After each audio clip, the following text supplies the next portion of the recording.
তেতিয়া সময় আছিল 1228 খ্ৰীষ্টাব্দ 1228 খ্ৰীষ্টাব্দতে মুংমাও চহৰত এটা নতুন সূৰ্য উদয় হৈছিল। এই নতুন সূৰ্যৰ পোহৰতে আজি আমি যি উত্তৰ পূৰ্বাঞ্চল বা আমাৰ অসম ভূমি আমি পাইছোঁ, সেই সূৰ্যৰ পোহৰতে আজি এই অসম ভূমি পোহৰাই তুলিছিল। আৰু সেই সূৰ্যজন বেলেগ কোনো নহয়, আমাৰ উপৰিপুৰুষ সকলোৰে চৰমধন্য আমাৰ পূৰ্বপুৰুষ চাওলুং চুকাফাৰ বিষয়ে। আৰু চাওলুং চুকাফানো কোন আছিল আৰু তেখেতৰ কৰ্মৰাজিনো কেনেকুৱা ধৰণৰ আছিল আৰু তেখেতনো আমাৰ অসমীয়া মানুহখিনিৰ কাৰণে কি অৱদান আছে বা আমাৰ এই অসমখনৰ অসম ভূমিৰ ভূখণ্ডৰ প্ৰতি তেওঁৰনো কি অৱদান আছে, তাৰ বিষয়ে আজি আমি বিতংভাৱে আলোচনা কৰিম বুলি এই ভিডিঅ'টো আমি প্ৰস্তুত কৰিলোঁ।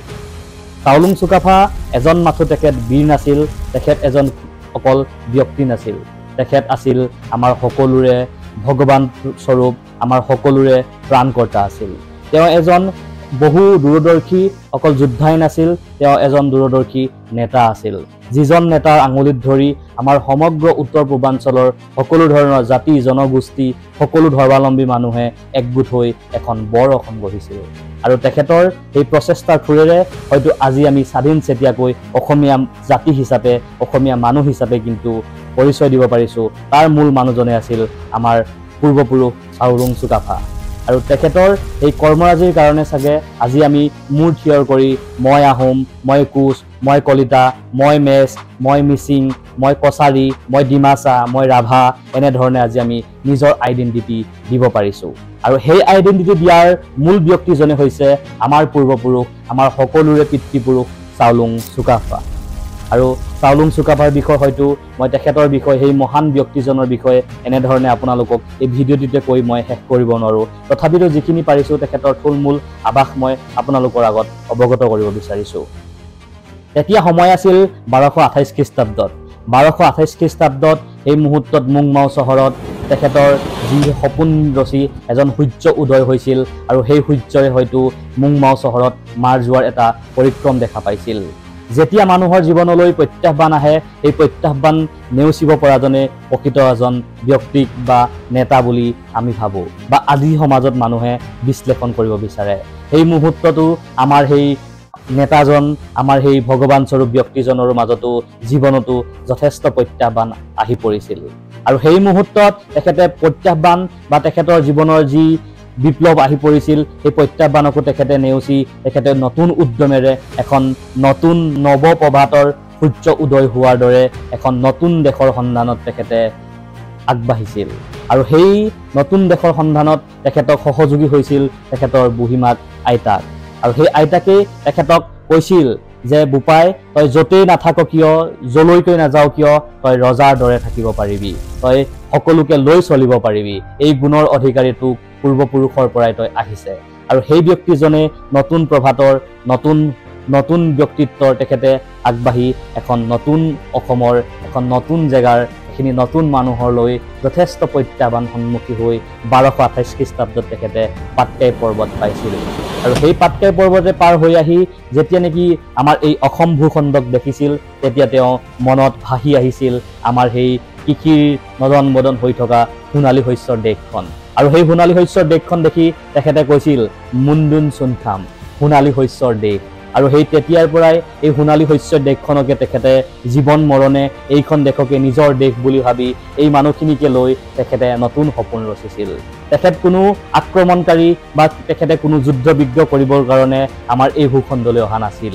তেখেতে ন্যায় প্ৰতিষ্ঠা কৰি অনৈক্যৰ মাজত ঐক্য স্থাপন কৰি এখন নতুন অসম গঢ়াৰ সপোন ৰচিছিল। তেওঁৰ সপোন নাছিল যে কাৰোবাৰ মাজত বিভেদ লগাই কোনো জাতি ধৰ্ম বা কোনো ধৰ্মাৱলম্বী মানুহক, যিখিনি স্থানীয় বাসিন্দা তেখেতলোকক যে তেখেতে দমন নীতিৰে শাসন ব্যৱস্থা প্ৰৱৰ্তন কৰি তেখেতে শাসন কৰিব, শাসক হিচাপে তেখেতে আমাৰ মানুহৰ মাজত থাকিব, তেনেকুৱা তেখেতৰ কোনো উদ্দেশ্য নাছিল।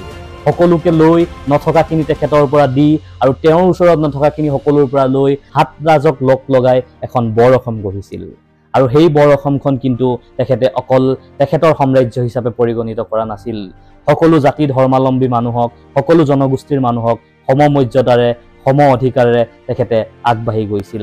আৰু তেতিয়া অকল এই অসম ভূমিতে তেখেতে যে প্ৰভাৱ বিস্তাৰ কৰিছিল তেনেকুৱা ধৰণৰ কোনো কথা নহয়। সমগ্ৰ উত্তৰ পূব ভাৰতকে তেখেতে বিস্তাৰ ৰূপত আমাৰ এই সাম্ৰাজ্যখন তেখেতে আগবঢ়াই লৈ গৈছিল। তেখেতৰ সপোন যে তেখেতে অকল ৰজাৰ দৰে জীয়াই থাকি তেখেতে কাৰোবাৰ ওপৰত শাসন প্ৰবজন কৰি দিব, ঠিক তেনেকুৱা ধৰণৰ তেখেতৰ সপোন নাছিল।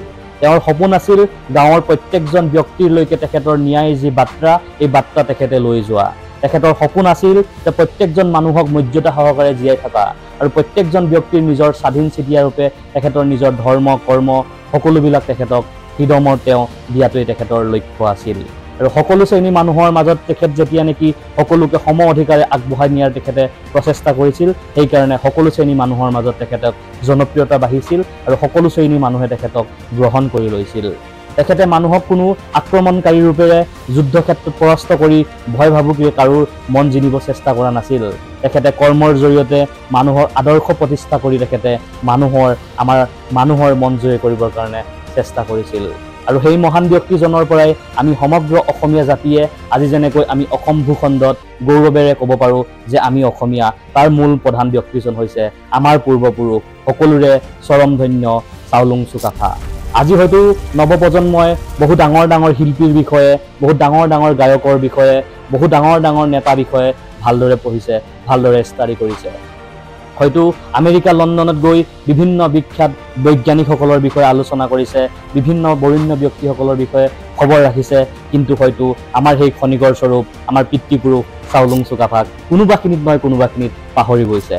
আজি হয়তো মই অনুভৱ কৰিছোঁ, আজি ভিডিঅ'টো প্ৰস্তুত কৰাৰ মোৰ উদ্দেশ্যটো এইটোৱেই হয় যে আমাৰ সেই পূৰ্বপুৰুষ যিজন ব্যক্তিৰ কাৰণে আজি হয়তো আমি এই অসম ভূখণ্ডত অসমীয়া হিচাপে, মই আহোম হিচাপে, মই মিচিং হিচাপে, মই কোচ হিচাপে, মই কলিতা হিচাপে, মই আজি চুতীয়া হিচাপে নিজৰ পৰিচয়টো দাঙি ধৰিব পাৰিছোঁ। তাৰ মূল ব্যক্তিজন আছিল আমাৰ পূৰ্বপুৰুষ চাওলুং চুকাফা। চাওলুং চুকাফা অকল আহোম সম্প্ৰদায়ৰ যে তেখেতে পিতৃপুৰুষ আছিল তেনেকুৱা ধৰণৰ কোনো নাছিল। তেখেতে সকলো ধৰ্মাৱলম্বী মানুহক, সকলো মানুহকে লগত লৈ যে আমি আহোম সম্প্ৰদায়েহে যে অসমক শাসন কৰিছিলোঁ তেনেকুৱা ধৰণৰ কোনো তেওঁ বাৰ্তা দিব নিবিচাৰিছিল। সকলো মুহূৰ্ততে সকলো জাতি জনগোষ্ঠী, সকলো ধৰ্মাৱলম্বী মানুহক সমমৰ্যাদাৰে সম অধিকাৰেৰে তেখেতে অসমখন আগবঢ়াই লৈ যোৱা কথা ভাবিছিল। আৰু তেখেত যে অকল দূৰদৰ্শী নেতাই আছিল এয়ে নহয়, তেখেতৰ মাজত বহু গুণ লুকাই আছিল।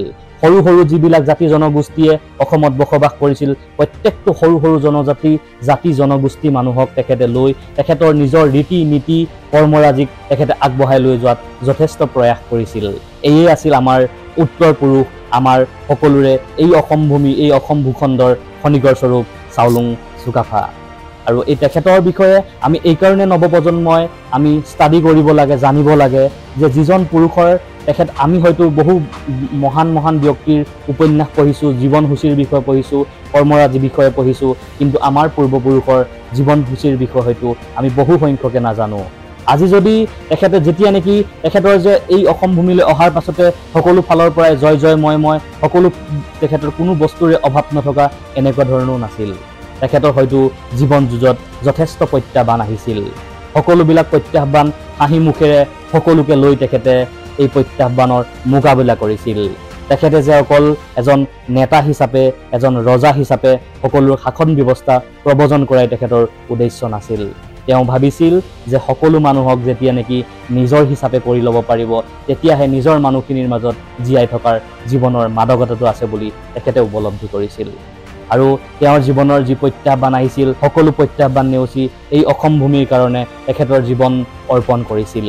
আৰু তেওঁ আমাৰ উত্তৰ পুৰুষ হিচাপে প্ৰত্যেকজন নৱপ্ৰজন্মই আমি জনাটো দৰকাৰ, যিজন ব্যক্তিয়ে মুংমাওৰ পৰা কোনো ধৰণৰ নিশ্চিত নাথাকি এই অসম ভূখণ্ডত প্ৰৱেশ কৰি সমগ্ৰ জাতি গঠন প্ৰক্ৰিয়াটোক একলগ কৰিব পাৰিলে। আৰু আমি আজি যিখিনি যুৱ প্ৰজন্ম আমি জীয়াই আছোঁ, তেখেতৰ উত্তৰপুৰী মই আহোমেই হওক বা চুতীয়াই হওক, কোচেই হওক, কলিতাই হওক, আমি যিখিনি মানুহ আমি এই অসম ভূমিত জীয়াই আছোঁ, সকলোৱে লগ লাগি এই সোণৰ অসমখন, তেখেতৰ সপোনৰ অসমখন জানো আমি আগবঢ়াই নিব নোৱাৰিম। আজি মোৰ ভিডিঅ'টো প্ৰস্তুত কৰাৰ উদ্দেশ্য এয়াই যে আমি নৱপ্ৰজন্মৰ হিচাপে আমি প্ৰত্যেকজন ব্যক্তিয়ে নিজৰ জাতি ধৰ্ম আমাৰ কৰ্মৰ মাজত আমি বিভাজন নেদেখি সকলোৰে সমিল মিলেৰে তেখেতে দেখা সেই সোণৰ অসমখন যাতে আমি আকৌ আগবঢ়াই নিব পাৰোঁ। ধন্যবাদ।